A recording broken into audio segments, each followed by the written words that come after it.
ಏನು ಪರಿಶಿಷ್ಟ ಜಾತಿ ಮತ್ತು ಪರಿಶಿಷ್ಟ ಪಂಗಡಗಳ ಮೂಲಭೂತ ಹಕ್ಕು ಹಾಗೂ ಸುಭದ್ರತೆಗಾಗಿ ನಾವು ಈ ಒಂದು ಹೋರಾಟ ಹಮ್ಮಿಕೊಂಡಿದ್ದೀವಿ.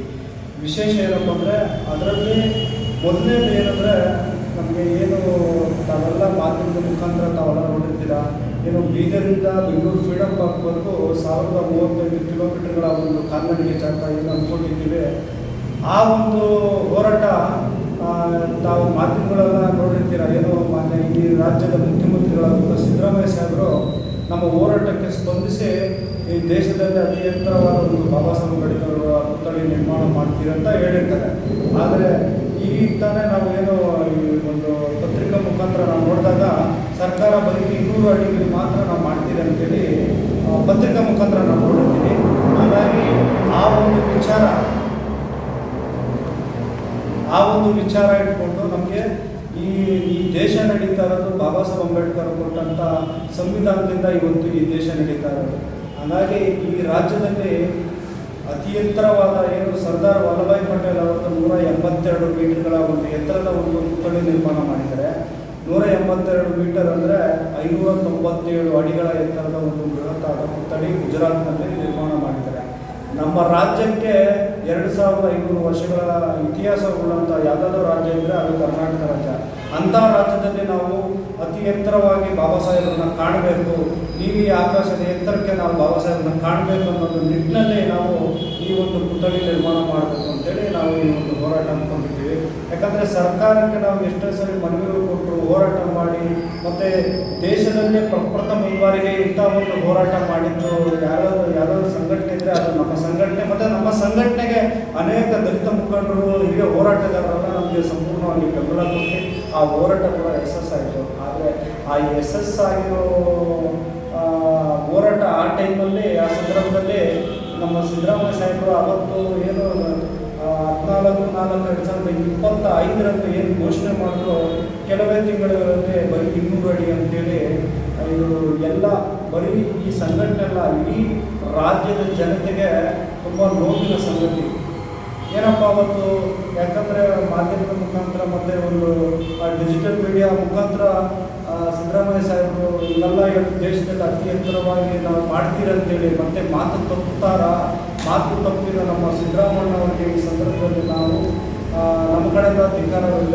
ಯಾಕಂದರೆ ಇವತ್ತು ದೇಶದಲ್ಲಿ ಅತಿ ಎತ್ತರವಾದಂದರೆ ಅವರು ತಿಳ್ಕೊಂಡಿದ್ದಾರೆ ವಿಜಯವಾಡ ಹೈದರಾಬಾದ್ ಅಂತೇಳಿ ತಿಳ್ಕೊಂಡಿದ್ದಾರೆ. ಆದರೆ ವಿಜಯವಾಡ ಹೈದರಾಬಾದ್ಗಿಂತ ಮತ್ತೊಂದು ರಾಜ್ಯದಲ್ಲಿ ಯಾವುದಾದ್ರೂ ಸ್ಟ್ಯಾಚ್ಯೂ ಇದೆ ಅಂದರೆ ಅದು ಮಹಾರಾಷ್ಟ್ರ ಸರ್ಕಾರದವರು 450 ಅಡಿಗಳ ಎತ್ತರದ ಒಂದು ಬೃಹತ್ತಾದ ಪುತ್ಥಳಿ ನಿರ್ಮಾಣ ಮಾಡ್ತಾ ಇದ್ದಾರೆ. ಕಾಮಗಾರಿ ಚಾಲನೆಯಲ್ಲಿ ಇದೆ. ಸುಮಾರು 60% ಕಾರ್ಯ ಸಂಪೂರ್ಣವಾಗಿದೆ. ಇದು ನಮ್ಮ ಸರ್ಕಾರಕ್ಕೆ, ನಮ್ಮ ಸಿದ್ದರಾಮಯ್ಯ ಸಾಹೇಬರಿಗೆ ಗಮನಕ್ಕೆ ಹೋಗಬೇಕು ಅನ್ನೋದು ನಮ್ಮ ಒಂದು ಉದ್ದೇಶ. ಮತ್ತು ಏನು ಸುಮಾರು ನಮ್ಮ ರಾಜ್ಯಾದ್ಯಂತ 5,000 SC ಜನಾಂಗದ ಪರಿಸ್ಥಿತಿಯಲ್ಲಿದ್ದಾರೆ.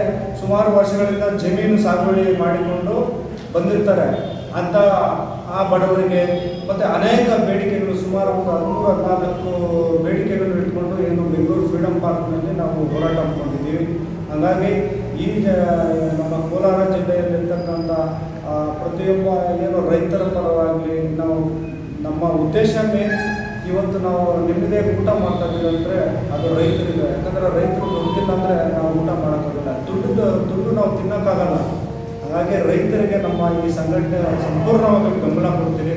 ಮತ್ತು ಇನ್ನೊಂದೇನಪ್ಪ ಅಂದರೆ ಇವತ್ತು ಒಂದು ಗ್ರಾಮವನ್ನು ಸ್ವಚ್ಛ ಮಾಡಲಿಕ್ಕಾಗಲಿ, ಒಂದು ಅಭಿವೃದ್ಧಿ ಪಡಿಸೋಕ್ಕಾಗಲಿ ಯಾರು ಬೇಕಂದರೆ ಒಬ್ಬ ಅಧ್ಯಕ್ಷರನ್ನು ನೇಮಿಸ್ತಾರೆ. ಯಾವ ರೀತಿ ಅಂದರೆ ಗ್ರಾಮ ಪಂಚಾಯತಿ ಚುನಾವಣೆಯಲ್ಲಿ ಸ್ಪರ್ಧೆ ಮಾಡಿಸಿ ಗ್ರಾಮ ಪಂಚಾಯತಿ ಸದಸ್ಯರು ಅಂತ ನೇಮಕ ಮಾಡ್ತಾರೆ. ಏನು ಓಟಿನ ಮುಖಾಂತರ ಅವ್ರನ್ನ ಸ್ಪರ್ಧೆ ಮಾಡಿ ಗೆಲ್ಲಿಸ್ತಾರೆ. ಆದರೆ ಶಾಸಕರಿಗೆ, ಸಂಸದರಿಗೆ, ಮಂತ್ರಿಗಳಿಗೆ ಅವರಿಗೆ ಸಂಬಳ ಬರುತ್ತೆ.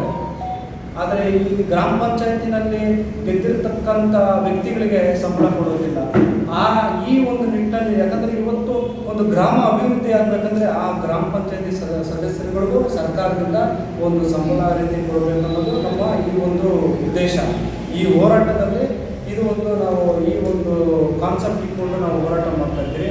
ಹಾಗಾಗಿ ನಾವು ಯಾವುದೇ ಯಾರೋ ಒಬ್ಬ ಪಂಚಾಯತಿ ಸದಸ್ಯರಿಗೆ ಅವ್ರು ನಮ್ಗೆ ಹೇಳಿದ್ದಾರೆ, ಅವ್ರು ಮಾಡಿದ್ದಾರೆ ಅಂತಲ್ಲ. ನಾವು ಒಂದು ಗ್ರಾಮ ಅಭಿವೃದ್ಧಿ ಆಗಬೇಕಂದ್ರೆ ಆ ಪಂಚಾಯತಿ ಸದಸ್ಯರಿಗೆ ಒಂದು ಸಂಬಳ ಅನ್ನೋದು ಇತ್ತಂದರೆ ಆ ಗ್ರಾಮ ಬೆಳವಣಿಗೆ ಆಗುತ್ತೆ. ಯಾಕಂದರೆ ಇವತ್ತು ಶಾಸಕರಿಗಾಗಿರ್ಬೋದು, ಶಾಸಕರುಗಳಿಗೆ ಇವತ್ತು ಕಾರಿಂದ ಹಿಡ್ಕೊಂಡು ಡೀಸಲು, ಮನೆ ಊಟದಿಂದ ಹಿಡ್ಕೊಂಡು ಎಲ್ಲ ಕೊಡ್ತಾರೆ.